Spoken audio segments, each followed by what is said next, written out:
রাত গভীর, আকাশ কালো মেঘে ঢাকা। হঠাৎ করে শুরু হলো মৃদু এক বৃষ্টি। জঙ্গলের ভেতর বড় বড় গাছগুলো যেন মাথা নত করে এই বৃষ্টিকে স্বাগত জানালো। গাছের পাতা, পাথরের গা, কচি গুল্ম সবকিছুতেই টুপটাপ করে জমছে পানি। কোথাও কোনো মানুষের চিহ্ন নেই, শুধু প্রকৃতির নিঃশব্দ গল্প। এই গভীর জঙ্গলের ভিতরেই থাকে একটি হরিণ, তার নাম ছায়া। ছায়া ছোটবেলা থেকেই এই জঙ্গলে বড় হয়েছে। মা মারা যাওয়ার পর একা একাই পথ খুঁজে নিতে হয়েছে তাকে। দিনে খাবারের সন্ধান আর রাতে নিজের নিরাপত্তার লড়াই। ছায়ার চোখে সবসময়ই ভয় থাকে, বাঘের, শিয়ালের অথবা হঠাৎ ঝড়ের। কিন্তু আজকের বৃষ্টি যেন অন্যরকম। এই বৃষ্টিতে প্রকৃতি কিছু বলতে চাইছে। প্রতিটি ফোঁটার শব্দ যেন তার অতীতের স্মৃতি জাগিয়ে দিচ্ছে। জঙ্গলের গভীরে একটি বিশাল পুরনো গাছ আছে।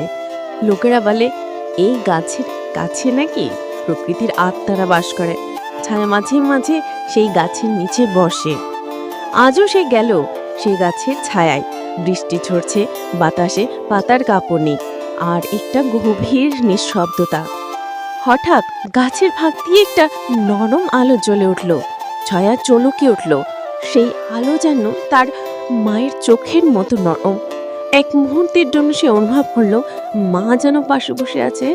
ছায়া ধীরে ধীরে চোখ বন্ধ করলো, আর সেই আলোয় হারিয়ে গেল নিজের স্মৃতিতে। ঠিক তখনই দূরে কোথাও শোনা গেল পাতার শব্দ। ছায়া চোখ খুলে তাকালো। কেউ কি ওর পেছনে আছে, নাকি এটা শুধুই বাতাসের ধোঁকা? ছায়া আস্তে আস্তে দাঁড়ালো, কান খাড়া করে। বৃষ্টি তখনও থামেনি, কিন্তু মনে হচ্ছে চারদিক নিঃশব্দ হয়ে গেছে। হঠাৎ একটা বাঘের ঘর চলে গেল। ছায়া দৌড় শুরু করলো, কিন্তু ছায়া জানে সে বাঁচবে, কারণ এই বৃষ্টির জঙ্গল তাকে ভালোবাসে, তাকে আগলে রাখবে। ছায়া ছুটতে ছুটে পৌঁছে যায় সেই জলাশয়ে যেখানে প্রতিদিন জল খেতে আসে। সে জানে বাঘ জল খেয়ে আসবে না আজ। পেছন ঘিরে তাকায়, বাঘ নেই। বৃষ্টি তখন অনেক ভারী হয়েছে।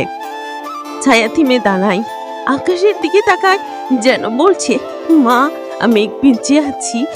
বৃষ্টি আস্তে আস্তে কমে এলো। জঙ্গল আবার তার নিজস্ব সুরে ফেলছে। ছায়া চুপচাপ বসে থাকে। গাছের পাতায় টুকটাক করে পানি পড়ছে, আর টুরে একটি পাখি গান গাইছে। এই রাতের পর ছায়া আর আগের মতো থাকবে না।